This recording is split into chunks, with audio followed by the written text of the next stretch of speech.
Kuri uyu wa kane polisi ikorera mu mujyi wa Kigali ifatanyije n'inzego zitandukanye zirimo urwego rw'igihugu rw'ubugenzacyaha, urwego rw'ubushinjacyaha, inzego z'ibanze ndetse n'abaturage yakoze igikorwa cyo kumenera mu ruhame ibiyobyabwenge ndetse n'ibinyobwa byiganjemo ibicuruzwa bitemewe.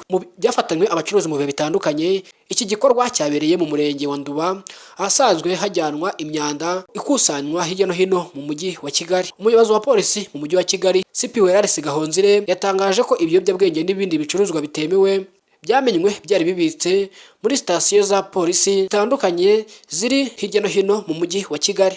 Ibyamenywe bigizwe n'ibiro 352 by'urumogi, litiro 1203 za kanyanga, inzoga zitujuje ubuziranenge z'amoko atandukanye, ibiribwa n'ibinyobwa, amavuta atukuza uruhu azwi nka mukorogo ndetse n'ibindi byose hamwe bifite agaciro k'amafaranga atagira ingano. Leta y'u Rwanda igomeza ishishikariza abashoramari ndetse n'abacuruzi, by'umwihariko abakora ubucuruzi buciriritse ndetse no gukora inganda ziciriritse, igomeza ibashishikariza gukora ibikorwa bitandukanye bitagira ingaruka ku buzima bwa muntu, by'umwihariko ariko ahangaha igomeza yitsa ku bakoresha ibinyobwa, cyane yuko ibinyobwa aribyo bikunze kwangiza ubuzima cyane cyane ukurikije n'ibindi byose, cyane cyane ariko ibintu bijya mu mubiri n'ubundi. Leta y'u Rwanda kandi yashyizeho amategeko akakaye ahana cyangwa se akumira abantu bakunze gukora ibi bikorwa n'ubundi bya kinyamaswa, birimo kwenga ibinyobwa bitemewe n'amategeko ndetse n'ibindi biribwa bishobora kugira ingaruka ku buzima bwa muntu cyangwa se bigatuma ubuzima bwa muntu bujya mu kangaratete. Umuntu wese ufashwe akora bino bikorwa cyangwa se ashyira ku isoko ibinyobwa bitemewe n'amategeko arabihanirwa ndetse abihanirwa n'amategeko yihanukiriye,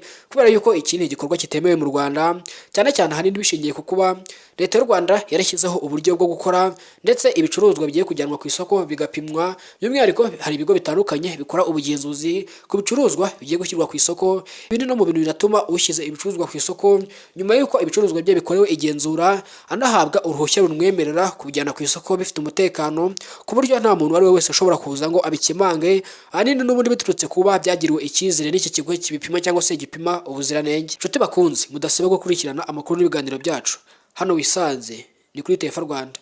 Komeza ubane natwe umunsi ku wundi. Imana ibarinde.